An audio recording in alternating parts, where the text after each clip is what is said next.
Hi again, everyone, and welcome to Lecture 7.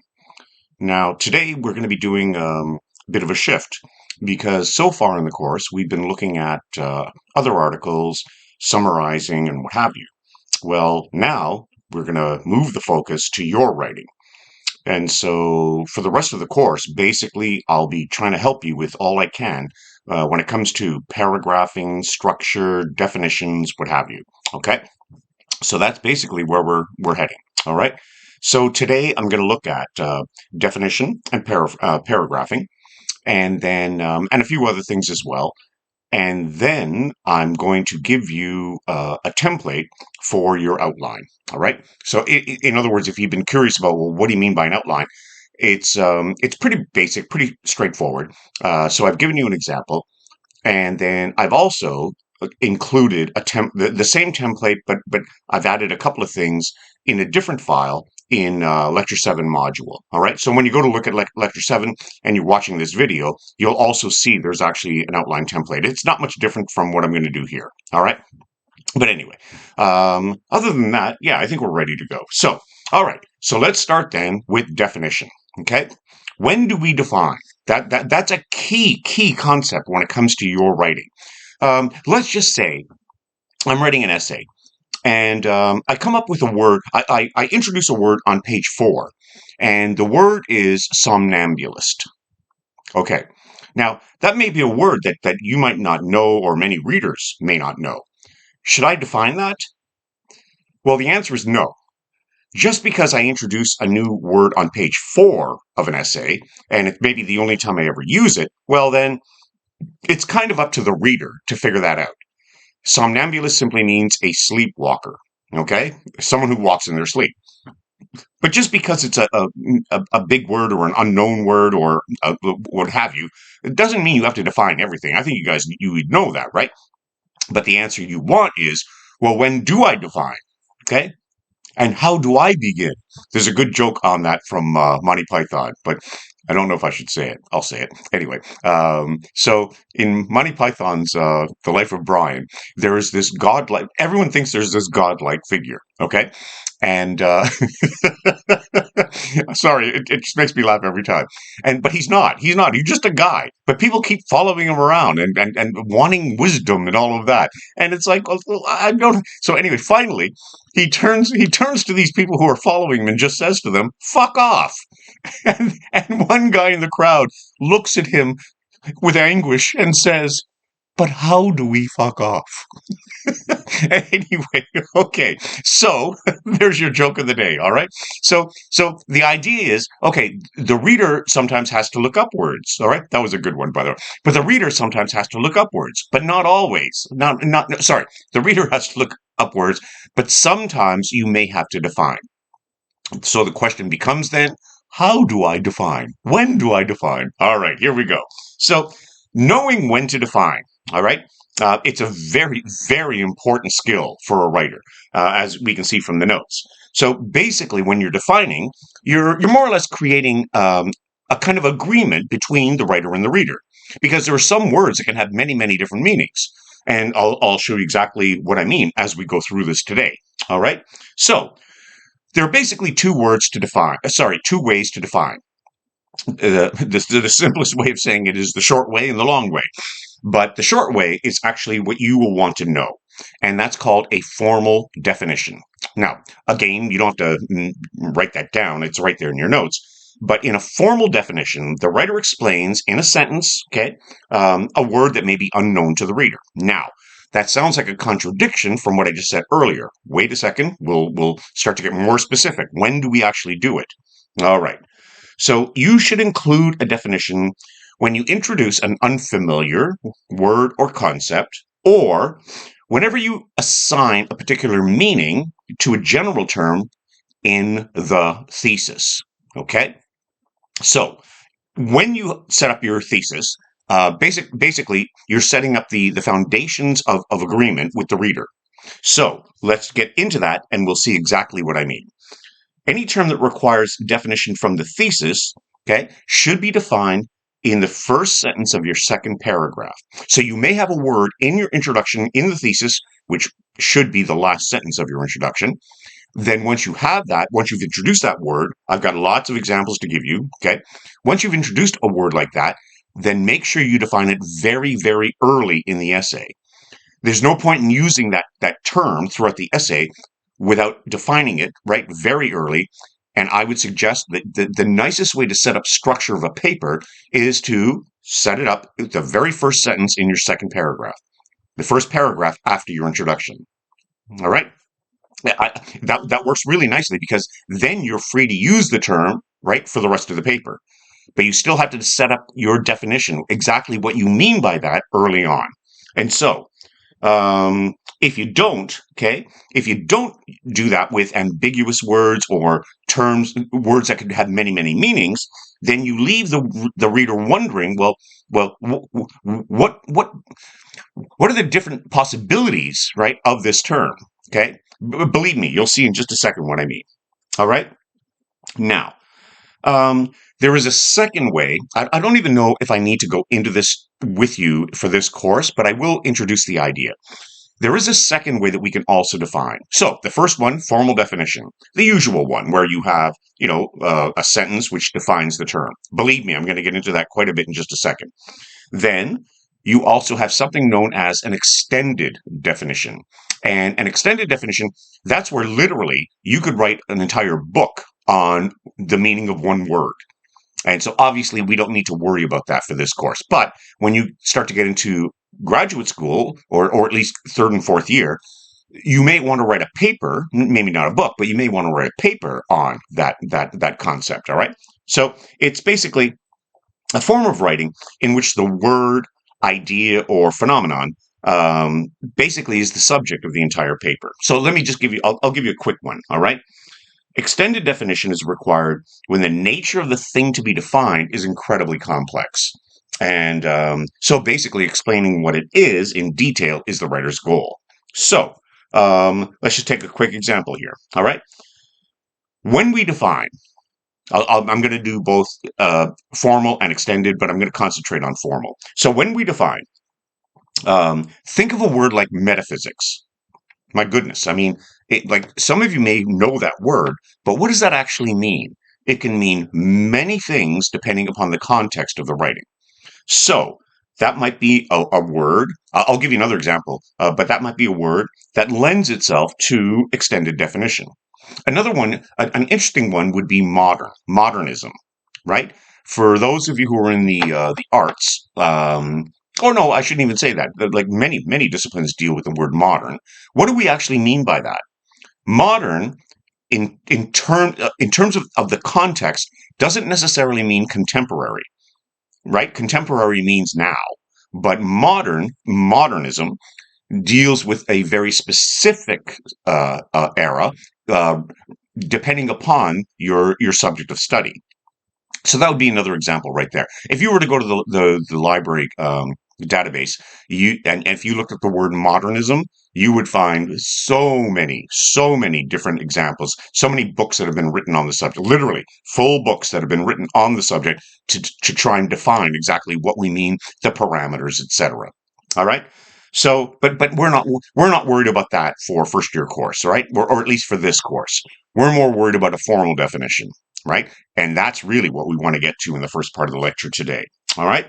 Okay. So I'm going to quickly go through extended definition with you quickly, then we'll get to what we really need. So when we talk about extended definition, like a book-long study of a word, concept, phenomenon, whatever, then we're really talking about the technical, maybe the abstract, or even the changed meaning of words.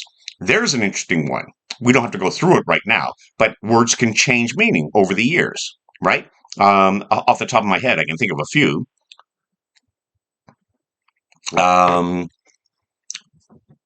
Yeah, there's a couple that I could mention, but maybe I won't. But many words in particular, all right, can have different meanings depending upon the context. All right, all right. So let's think about that just for a second. So when can I come up with a word where, like I think I know what I mean, but maybe the reader has a totally different view of what that word means. I'll give you a perfect example right now. All right. So let's just say you were asked to describe or define The word freedom. Okay. Well, at first, it seems obvious, right? Freedom. We think about the concept of being able to move at will, do whatever you want. All right, but let's just say all of a sudden we're talking about existentialism and freedom. Now all of a sudden that word starts to change its meaning totally. I've got a couple of others here. Globalization. Some would argue that globalization is a good thing. Others, depending upon the context, others might argue that globalization is a bad thing. Okay, so let's just say that in your essay, okay, for the final term paper, you had a word like that in your thesis. Well, then you better define exactly what you mean by that.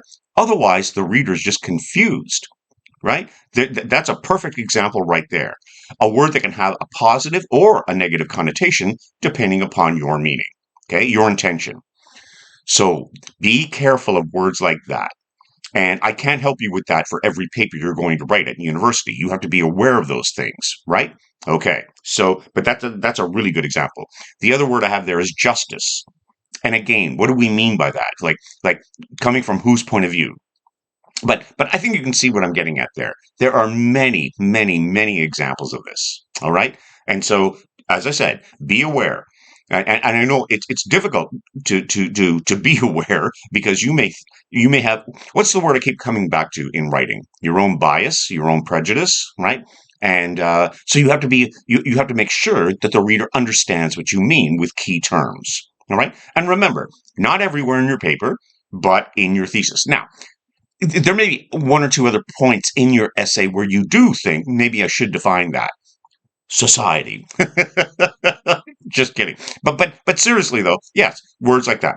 But what I'm trying to get at there is the foundation of the paper. You have to make sure that the foundation of the paper is clear to the reader. Okay? All right.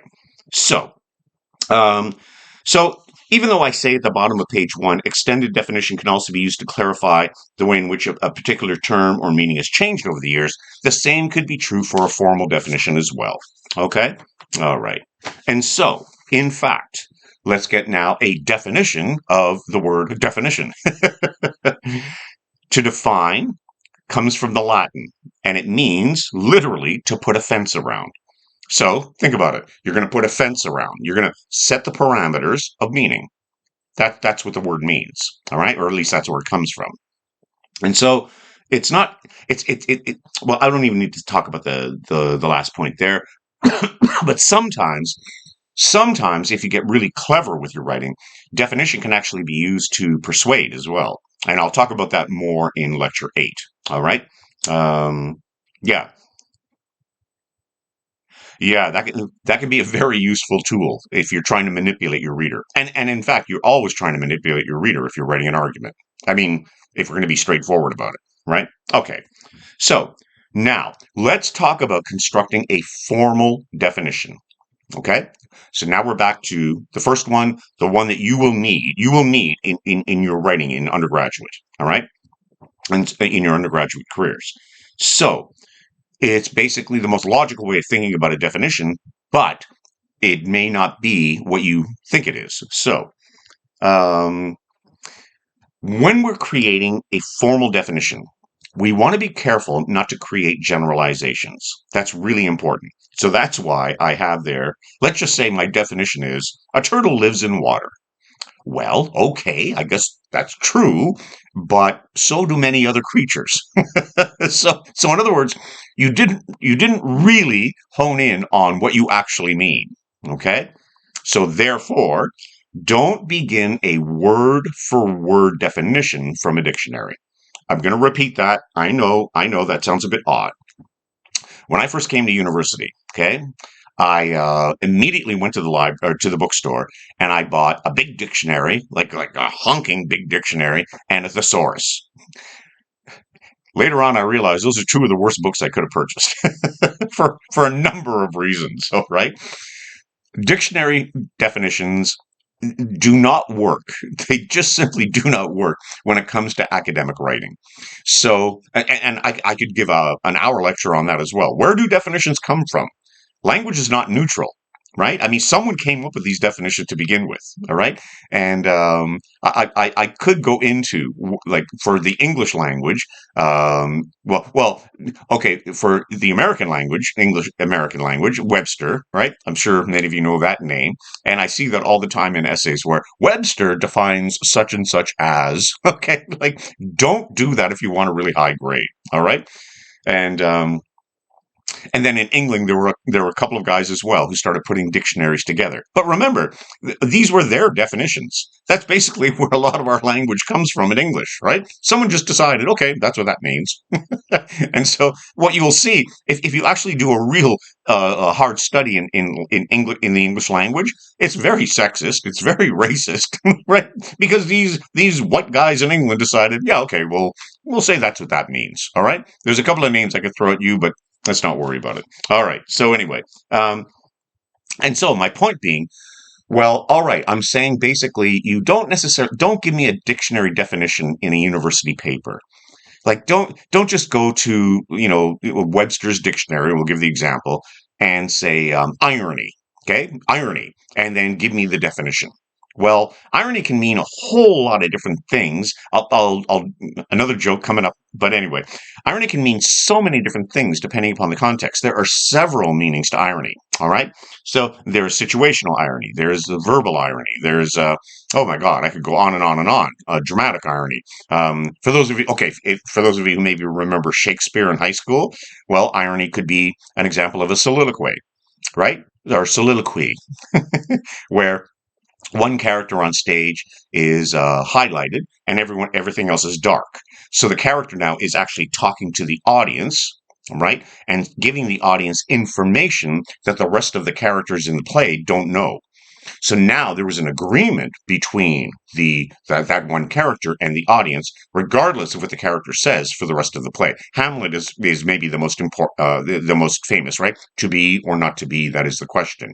Which by the way is a soliloquy, which many people don't even understand. He's actually talking about whether or not he's going to go to heaven. He's talking about suicide, and to take one's life, according to the Shakespearean era, meant you were not going to heaven. And so that's what it means, to be or not to be. That is the question. So my point being, I'll give you a great example right here. That was the next joke coming up. Rain on Your Wedding Day by Alanis Morissette. That's not ironic. Nothing in that song is ironic. Nothing. Zero. Nothing. You know the song inside out. Nothing in that song is ironic. It's unfortunate, and any of the things that she talks about is unfortunate, but it's not ironic. Now, a very clever student actually wrote me and said, yeah, but what if she's aware of that? Then wouldn't that be ironic? Okay, fair enough. Yes, it would. Anyway, we don't care about irony for this class, but irony means to sustain the duplicity of meaning. That's literally a definition. To sustain the duplicity of meaning. Things working on two different levels at the same time. Oh man, I've got a really good joke for you, but maybe I pushed it already with the first one I did today, so I won't bother. But anyway, okay, so my point being, don't go to a dictionary, like a regular dictionary, for your definitions. Well, then where do I go? And how do I begin?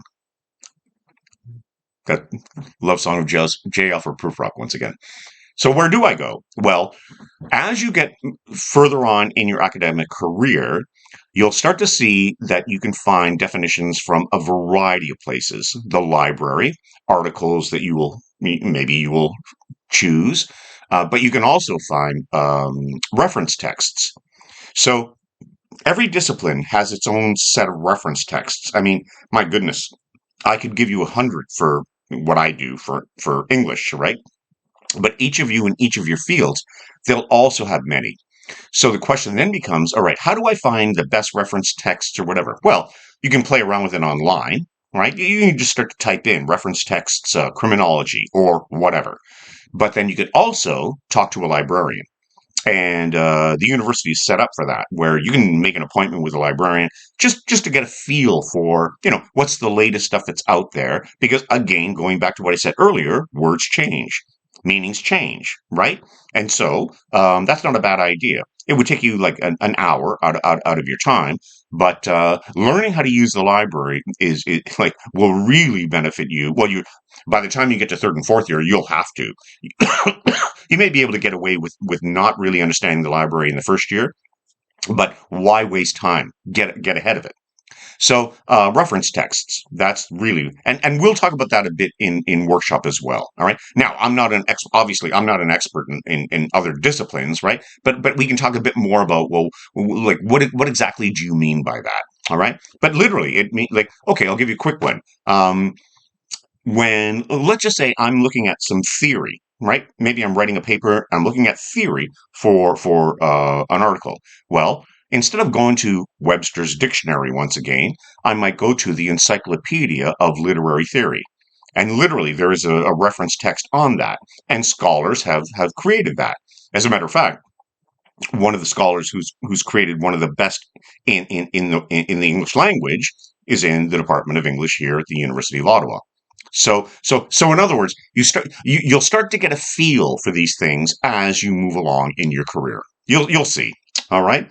But anyway, so my point being, if you want to get a high grade and you're starting to define things, chances are you don't want to go to a basic dictionary. You don't want to. You want to start looking at other alternatives. Okay. Was that redundant? Other alternatives? I could have just said alternatives, couldn't I? I think. I'll have to think about that one. I'll have to think about that one. But anyway, all right. So, so like it says in the notes there, as an introductory strategy, a dictionary definition is usually just way too vague. Way too vague. And so that's why, as I said, you want to seek out reference texts in your field of study. But don't worry about that just yet. Okay, like don't go buy things just yet, because these reference texts that I'm talking about are very expensive, very expensive. So instead, wait until you really know what area that you're going to be going into. Because right now, some of you may just be, you may have claimed a discipline, but maybe you're still not sure. Wait until you really know, then talk to your professors. And they will know which ones to suggest. I suggested one for English in the very first lecture, if you remember, the Gregg Reference Manual. But I'm not saying go out and buy that. I'm simply saying every discipline has those texts. Okay? All right. And then, yes, it is your meaning that the reader needs to understand.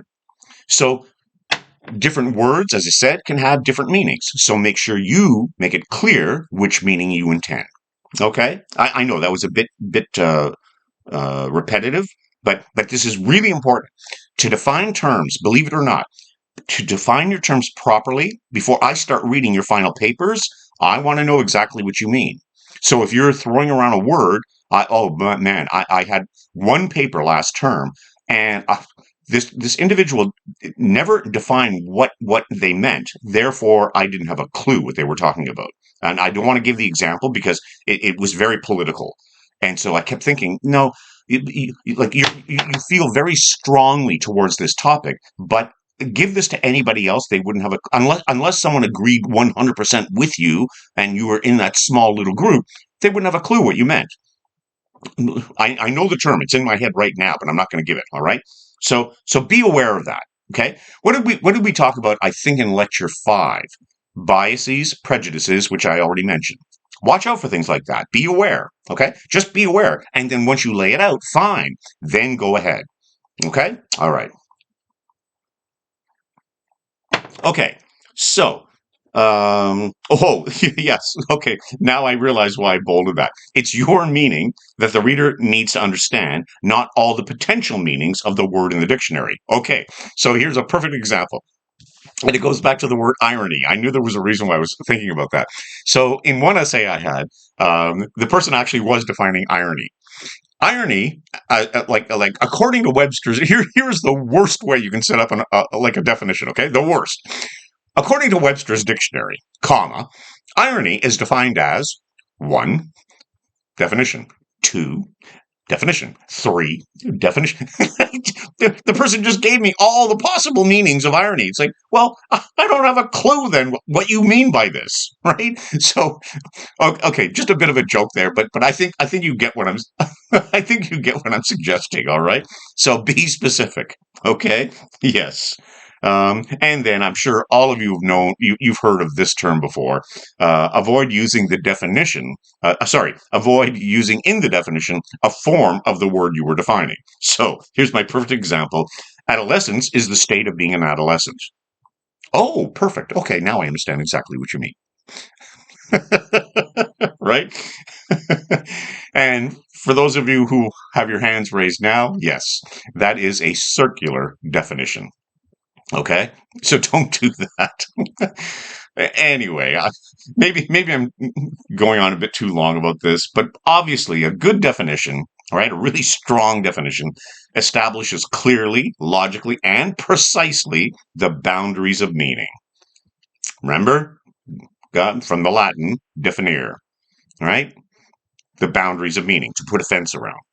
And so, and the key, as we talked about a tiny bit in lecture 3 when I was talking about grammar and punctuation and all that, it is your meaning that you intend, but it's there for the reader, right? The reader has to understand what you mean.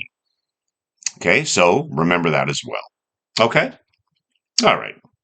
Now, does this remind you of maybe lecture 1? Maybe never put a keyword in italics or quotation marks.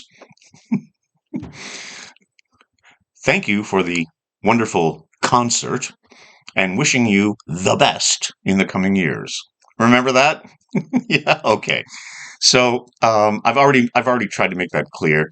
The minute you want to put a word in italics or quotation marks, your subconscious level is telling you this is important. I know I'm repeating myself now, but it's something is telling you maybe I should define this. That's when all of a sudden we define maybe after the introduction, after the thesis. Maybe there is another word somewhere along the way that you realize, like, okay, something tells me that this is important. Okay, then maybe there you should also include a definition. All right.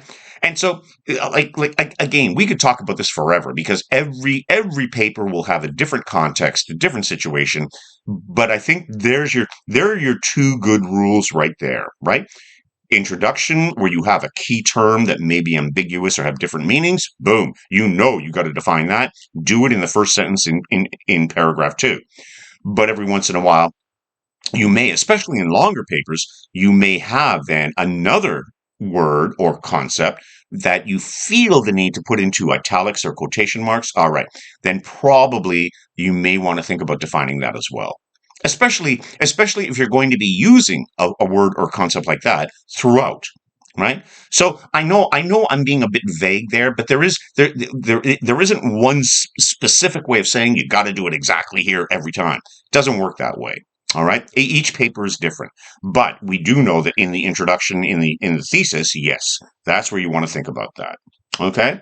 All right. And there it is, right there in your notes. Right. If you are tempted to put italics or quotation marks, chances are you already know I should probably say something about that. All right. And so, as I said, make sure then that your reader understands these things simply so that that the reader understands your position. That's all, right? Simple as that. Okay? All right. Oh, by the way, I may take a break before we get to the outline template. All right? Only because I want to make sure my thoughts are together for that. Oh, it doesn't matter. Anyway, now, last thing, I mentioned this briefly in the not briefly. I went through it in the first lecture in the introduction to the course, lecture 1, and we've gone through this now for both your summary and midterm acronyms. So let's make sure we all understand what I mean by, well, not what I mean, but what an acronym means. You feel free to use acronyms in your final term paper, but make sure you do it correctly. So remember what I said in week 1, okay? let's just say you're using a term. So I just happen to have there United States of America. Doesn't matter what it is. And the first time you use that term, you can then put in brackets exactly the way I have it there at the bottom of page 2, US. Then from there on in the paper, you can simply use US. You don't have to write United States of America. I chose that one only because it's wordy, right? So the example I gave in lecture 1 was National Hockey League. So feel free to do that, all right? But do it properly. So first time you use it, put the acronym right after the phrase, just the way I have it there. Then for the rest of the paper, you can simply write US, no parentheses. Okay? All right. So I think that should be enough for what we need for definitions. Okay. So excuse me. So now I'm going to get into a bit of paragraphing, and paragraphing may be the most difficult thing to discuss because there are no hard and fast rules when it comes to paragraph. There simply aren't. So believe it or not, we're really moving into style now, like an aspect of style. And so you'll have to just follow along with me and see if you can get what you can out of this idea. All right. I know I'm being very vague, but paragraphing is very vague. When I was in high school, I'll never forget this. I was told that every paragraph should have 7 sentences. Now, that made no sense whatsoever. It makes no sense whatsoever. In fact, many of you in high school were actually taught how to put a paragraph together with that very, very awkward style of point, point, point, like having 3 points in every paragraph. Oh my God. Forget all that, right? Paragraphing does not work that way. And and your writing becomes incredibly tedious, really tedious and boring. Boring, as Cleveland on Family Guy would say, boring as hell. Okay, it becomes boring as hell because it's so formulaic that the reader just gets bored. So you're going to have to start rethinking about paragraphing. So I'm going to try and give you different ways of thinking about paragraphing. Okay, some of the old-fashioned stuff, but not that whole structure of 3 point. There's a phrase for that. I can't remember it right now. But literally, you're supposed to have 3 points with so many quotes and this and that for every paragraph. No. Try not to think that way. All right. So let's get a definition then for paragraphing. A paragraph is a group of sentences, okay, that focus on one major idea. That is the standard definition for paragraphing, but obviously that's vague. It is vague. I realize that. But there are some things that I can help you with, I think, as we move through. Okay? Okay. So, first thing that we need to talk about, you should always indent, okay? I'm going to say 5 spaces, but don't hit your space key when you're indenting. Hit tab. Your tab button should indent properly. Okay? And this is true of all undergraduate papers. I'm going to repeat this. Make sure you indent all of your paragraphs, including the very first paragraph in your paper, regardless of style. Now, I know in the OWL handbook, it actually suggests that, well, it doesn't suggest, it states that in your first paragraph, you should not indent. But that is for a PhD thesis, an abstract. It is not for a general paper. So don't worry about anything I just said there. All you have to remember is indent every paragraph. All right. And so your tab should be set up. And there's various different keyboards. Mine doesn't even have the word tab. It just has a couple of arrows. But you should have one button near the top left of your keyboard. Probably just above the caps lock. Usually it's located there, right beside the Q on QWERTY. All right, QWERTY meaning the way your laptop is set or the keyboard is set up, and you hit that and then start your paragraph, including your introduction. Okay. Now I've got examples on the course website under course files. I've shown you exactly how to do that. All right. At least I do with MLA, but it's the same thing with APA, except that you first have your title page, then you start on the second page and indent. Same thing. Okay. Now I've got a little. I like this next thing I'm about to do with you. Okay. Now, a paragraph should be divided into three sections.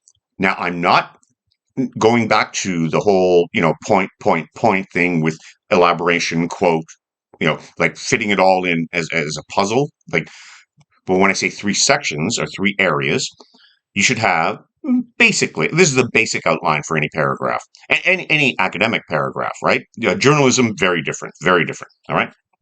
So, what is the organization of a paragraph? Well, you would have your topic sentence, then you would have your body sentences with supporting evidence, meaning proofs, quotes, whatever. And then you would have maybe a transitional sentence. Now, I'm going to talk a lot more about that. I'm going to elaborate. Okay. So basically, we have three elements here. Okay. All right. Well, notice what I have there bolded. A paragraph is a microcosm of the entire essay. Okay. The entire essay consists of what? Three main areas: your introduction, your body, your conclusion. Well, paragraphs usually work kind of the same way, okay? Except when we start to get really sophisticated, like really sophisticated in our writing, then we can start to play around with things like that. So I would argue you would have these elements, right, in paragraphs, but the topic sentence and the transitional sentence may not necessarily apply for every paragraph, but they would apply for every section. Remember that word that I keep going back to? Transitional sentences especially work really well. We're going to see in just a moment. They work really well when moving from one idea or main argument into another.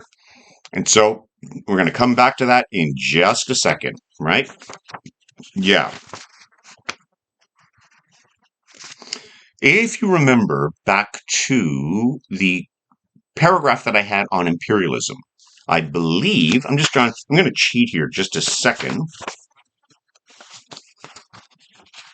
Yeah. If you remember back to the paragraph that I had on imperialism. So while imperialism benefited many countries, okay, comma, it actually harmed many others. Okay, or you remember what I'm talking about. That's where transition works really well, moving from one section into the next. But because we're writing such shorter papers here, or we are writing for the final term paper, a shorter paper, it may be a bit repetitive and obvious, but don't worry about that. I'm just trying to show you how it could work really well later on. Okay, so keep that in mind. A paragraph is a microcosm of the entire essay.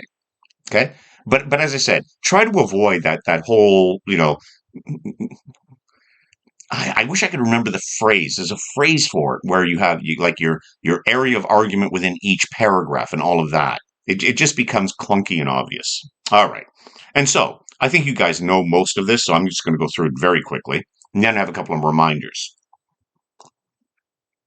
So we have the topic sentence sets up the focus and states what the paragraph or section is going to be about. I would argue that you should never actually have a quote beginning any paragraph. And also, never have quotation marks beginning a paragraph and never have quotation marks ending a paragraph. All right? Because you really should be moving into your own ideas. I mentioned that in lecture 5, right? Where you're actually moving into the quote with your words, and that way it gives more of a flow to your writing. All right? Then you have your body sentences. And by the way, this all ties in. You have your body sentences, which support the topic of the paragraph or the section. So think about that logically for a moment. Should I have quotes in my introduction? Well, I would argue no. No. Too many students actually, they have all of these paraphrases or quotes in their intros. No, you should be setting up your intro on your own with your words. Then in the body, you get into the proofs. Well, same thing with a paragraph, right? Don't begin with a quote, move into it with your own words, and then elaborate where appropriate. Then you have the transitional sentence, as I said. And that's where basically you wrap up one thought, okay, or area of argument and suggest where we're going. And so words like because or although, going back to the comma rules. Remember, everything works together if you just start to put this stuff into place, right? Everything works together. So uh, because, although, right? If you remember, if we begin sentences with those words, then we need a comma down after the clause, right? After the initial clause. Well, although imperialism benefited some countries, comma, and then so you were talking about the positives. Now we're going into the negatives. Okay, so that's how transitions work, and so and that's why I have there set up a connection to the next paragraph, or that's why I have it in bracket in parentheses or section, right? So it again, like some of this is repetitive, but we're getting ready now for you to write your final term paper, right? And why I'm pointing at you like that, I don't know, but anyway. Now, couple of quick reminders. I'm not going to go through, we've been through this before. I just thought it would be a handy thing to include this here when you start to write for your final term paper. I thought I'd better give you a quick reminder of quoting. Okay. So let's look at a couple of quick things for MLA style. All right. Um, for citations. So Wordsworth stated that romantic poetry is marked by, and then I have the quote, and then I have the page number. No commas in the page number, no name, because I included his name in the sentence. That was one example, right? Then, romantic poetry is characterized by exact same quote, but this time I didn't have his name in the sentence. Well, then I simply put the name and the page number. No comma. That's MLA. And so basically, then I have a paraphrase for you. Wordsworth extensively, and there's no quotation mark there. But again, because it's a paraphrase and I've given you the name, we have the page number, then I can look that up in the works cited or the reference page, which I will be going through. I don't want to say at length, but I'll be going through all that in lecture 8. We're not there yet. Okay. Okay. Let's take our time. And so this is literally the same language that I gave you in lecture 2. I'm just reminding you. So both citations in the above, right? They simply tell the reader information that can be located on page 263 of a work by that author. And then where would that author be? Like, where would that be listed in your essay? It would be in the works cited or the reference page. And as I said, I'm going to get into that in the next lecture. Got lots of time. Okay? Yeah, there it is right there. And then we have the APA citation again. And I gave you a couple of examples. And remember, take a look at Killeran, 1998. And then you've got the quote. And then remember, just for your final, it's P period space and then the page number. Okay? That's the way APA wants it now. Okay. And then you've got the paraphrasing. Then the second example I have there where it says up to 3 words of title, that's where we get into really sophisticated, complicated stuff. I don't think we have to worry about that for now, right? When I say for now, I mean for this course. But maybe that will happen when you start to get into 4th year graduate school. Who knows? All right. Okay. So now, I hope I'm not going too quickly. Well, you can always pause and go back, right? But now let's talk about paragraph size. All right. This is the toughest thing to talk about. I'm not joking. Rule number 1. There is no rule. I'll be as straightforward as I can be. All right. There are no hard and fast rules when it comes to the length of a paragraph. There simply aren't. But we can use a bit of logic here. So earlier I said there are 3 elements to a paragraph, just as there are 3 elements to an essay. Okay. Like the introduction, body, conclusion. Well, all right. With this in mind, well then, a single sentence for a paragraph won't work. And believe me, oh man, I've seen it all. I'm sure you guys realize I've seen it all, right? So, like a 1 sentence paragraph will not work. I'm gonna be a bit general here, but I think after we're finished, you'll get the idea. And so developing a point requires, right, at least discussion and proof. Okay. So I would suggest, and this is just a suggestion, you probably would have a minimum of 5 sentences per paragraph. Minimum. But don't think, okay, I must have 5 sentences for every paragraph. No. I'm simply saying if you have a 1 sentence paragraph or a 2 sentence paragraph, you haven't really developed anything, right? So I would suggest around 5, but I'm going to get a bit more specific in just a second. Okay. Now, when do I begin a new paragraph? That's difficult.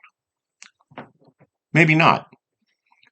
Once you do your outline properly, which we're going to finish off with today, you'll start to get a feel towards how you start to break up your ideas into paragraphs. You will. The only thing that we then have to add on to that is, when do I break up ideas within a section? Oh, sorry. Let me repeat that. All right. I went off the notes just a bit. So when you do your outline, I'm going to suggest to you break up your ideas. So once you start to break up your ideas with umbrella terms and things like that we talked about in lecture 3, structure, I think. Okay, now we're starting to get a feel for our paragraphs. Well, but then the hard part becomes, could I break one of these sections up into subsections, paragraphs? As you play around with it more, yeah, you'll get used to that. Like, it will become more obvious, but it may be a bit daunting or general at the moment. Okay, but stick with me. All right, we're not done with today's lecture for paragraphing. I'm going to come back to all of that.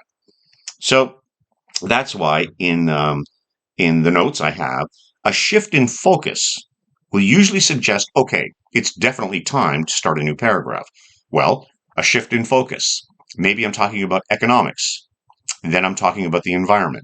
Well, immediately, if I have a shift like that in focus, I know I need a new paragraph. But the hard part becomes, what about if I'm actually talking about economics and that goes on for a while? Then how do I know to create new paragraphs?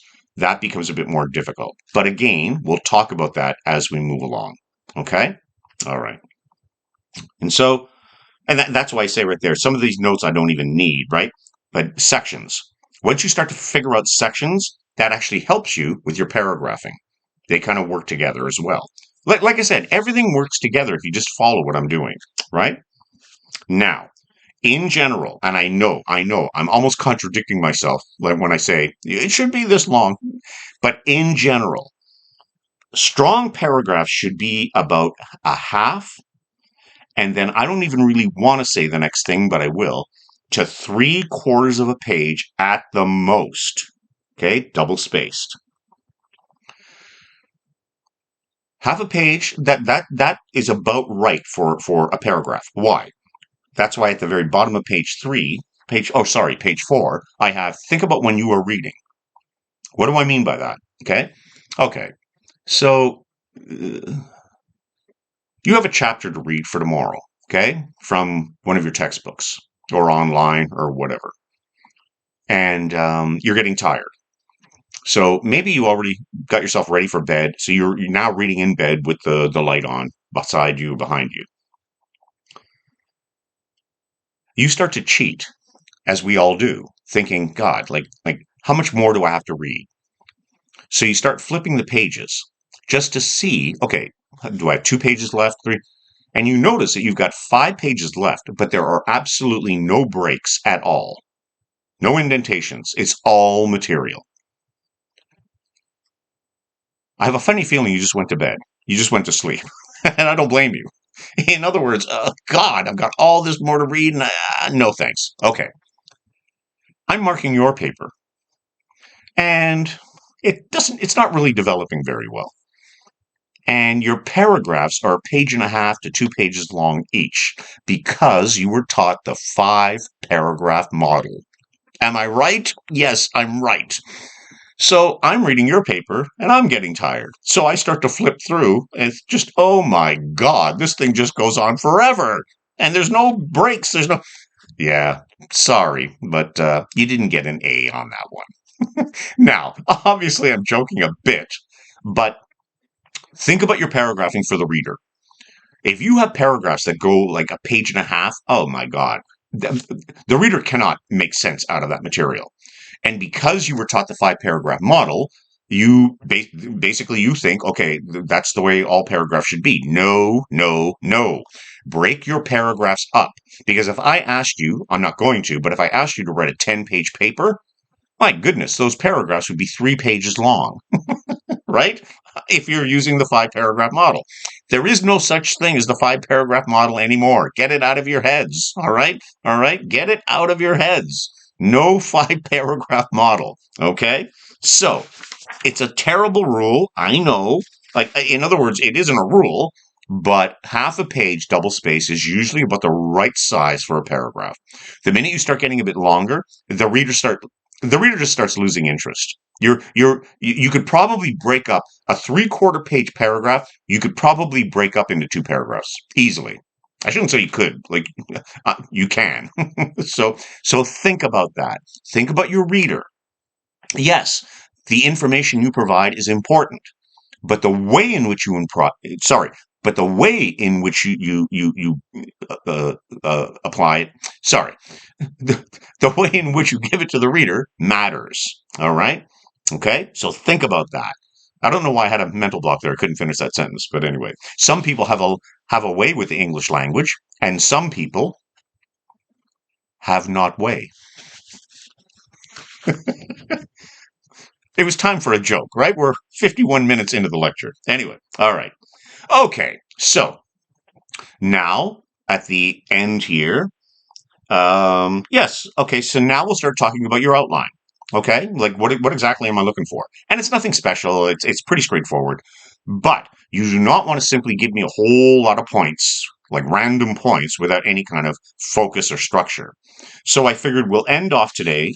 We still have a while to go. We got at least another 15 minutes to go, but I thought the last portion of today's lecture would be the outline, itself. Okay. So, um, so let's look at a really basic way of putting a paper together. I think I hinted at this in lecture 5, I believe. So in a paper, like we're just looking general. This is really general to begin with. I basically have 2 templates for you. I have a general template of an essay, then I have the outline template. So in an essay, you would have an introduction, and the introduction would include a general opening statement. I suggested that early on in the course. It's like there are this is going to be the first sentence of my paper. There are a variety or a number of feminist ideals that took center stage in the second half of the 20th century. So didn't really say anything, but I'm kind of introducing the topic, right? Where we're going. All right. Then I would include my sections.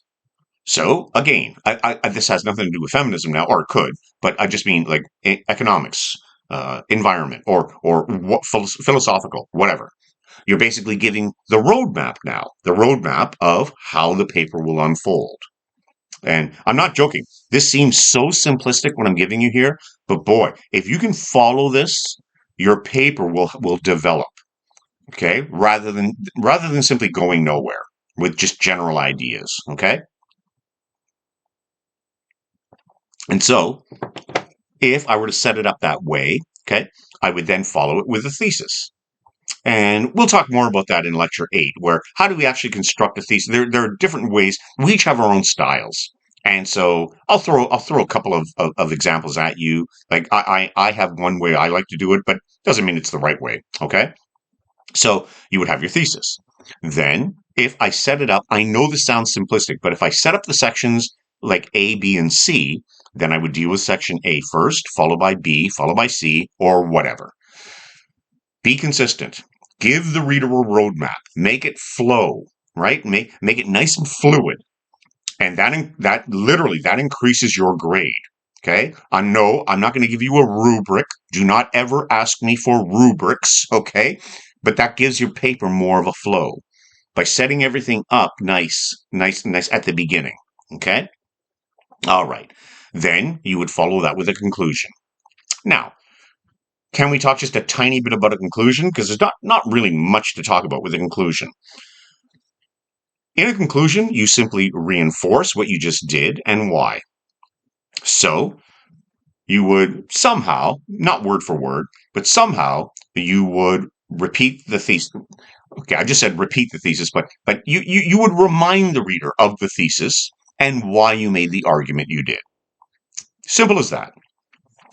Again, how many sentences for a conclusion? Certainly not one.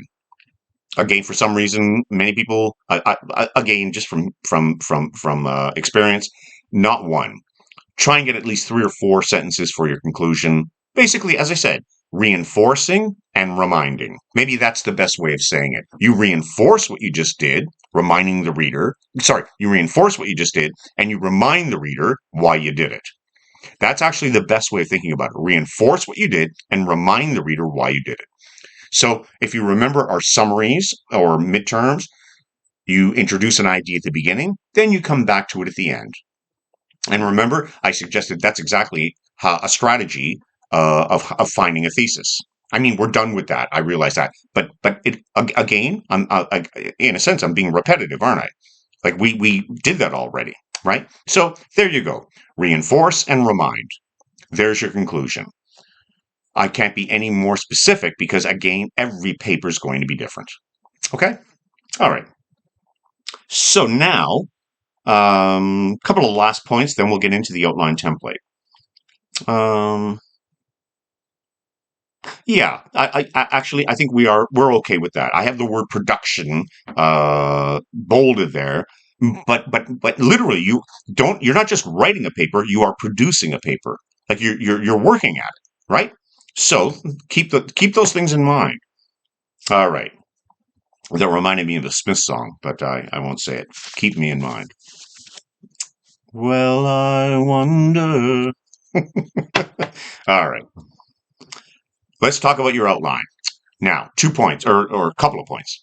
First of all, I'm going to have a separate file, which is going to look more or less like what you have in your notes. A separate file so you can print it off just to remind you of what the outline should look like. Okay? So I'm literally just going to talk now. I'm going to read off because there isn't much more to say. You'll see what I mean. Your outline should be written in point form. Okay? And should consider the following. Think about your argument, your sections, focus, and your order. And again, go back to lecture 3, right? You don't want to just start like spewing out a whole lot of points. You want to think about the areas. We'll get to that in just a sec. Remember the 15 steps. Okay, that's why I was thinking there for a moment. And then the more specific your outline, the better. And I'll explain exactly what I mean in just a moment. For our purposes, okay. Actually, I'm made a little mistake there for the notes. But anyway, at the top of your essay, at the top of your sorry, I'm just fixing something right here. Then I'll change the notes and post again. So for your outline, okay, at the very beginning, just give me your name and your student number, like at the very top. Don't worry about the actual formal way of laying it out. Like let's just say you're using APA, like that's what you're going to be using down the road. Don't give me a title page. Don't worry about stuff like that. Just give me the outline with your name and your student number at the top. That's all I need for now. Okay. Then you would follow that with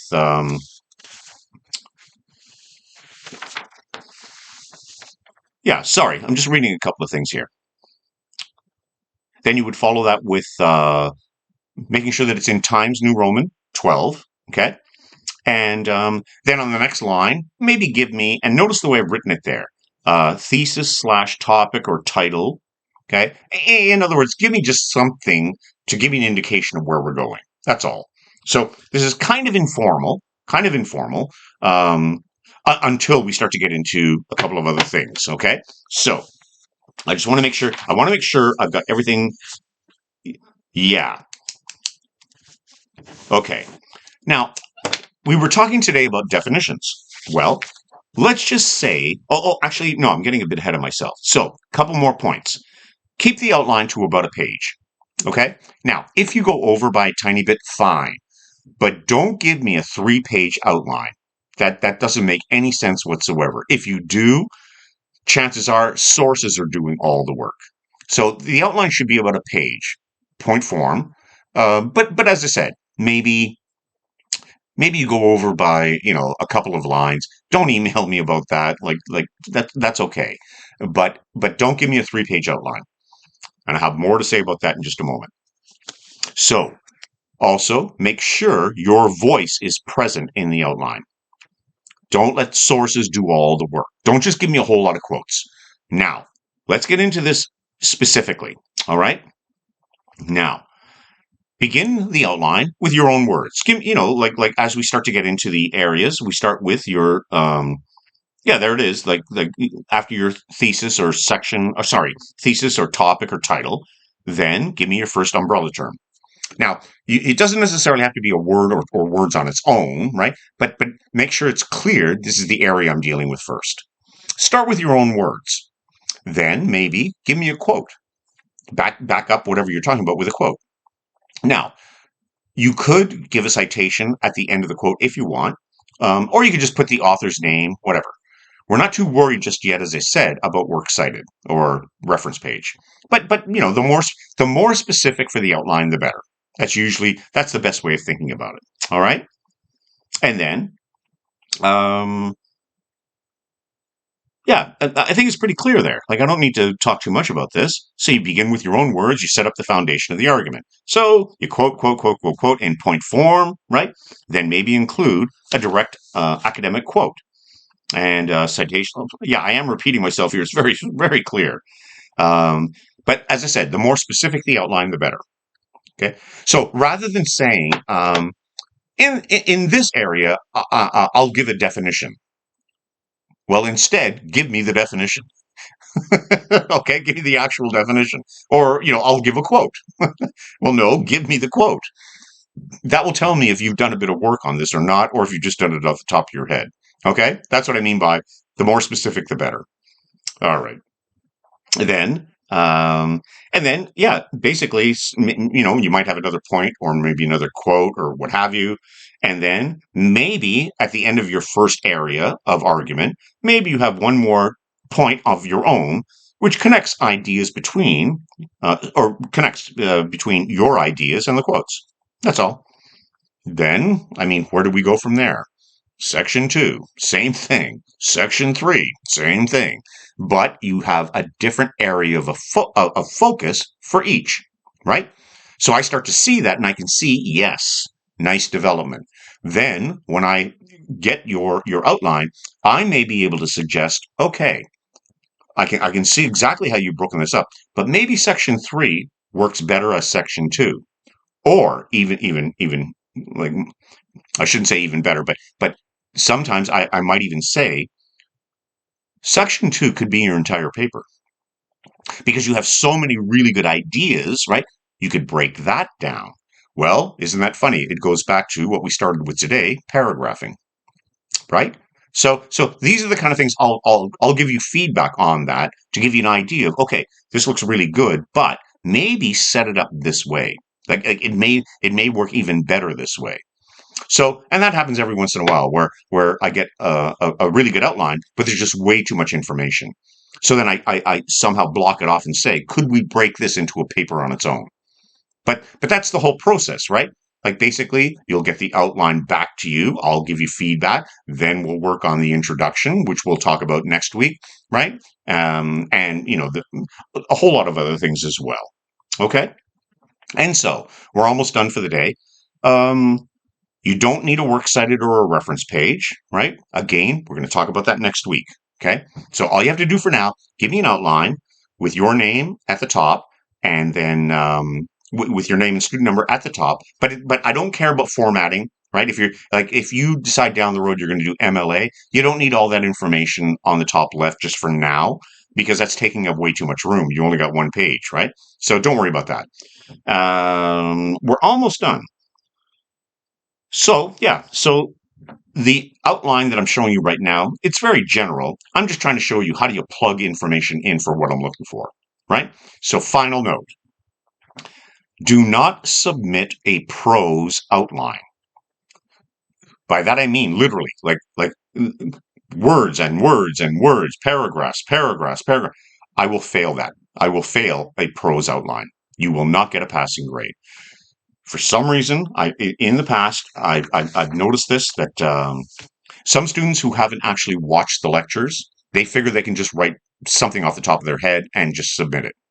I I won't even comment. I won't even comment. So make sure it's in point form, times New Roman 12, just so that your computer is set up for that, right? Because that's what almost every instructor will ask for, that style down the road. Okay? All right. Anyway, well, that was another fun lecture, wasn't it? I think I made you laugh a couple of times, or offended you, one or the other. So next time we're here together, then we'll start talking more about the argument, right? Argumentation, and I'll get into, I believe, your introductions, annotated bibliographies. I think that's next. I don't have the notes in front of me. I'm in a different room, as you can tell. But anyway, okay. So I hope you enjoyed that one. I did, and we'll see you next time. Okay, bye.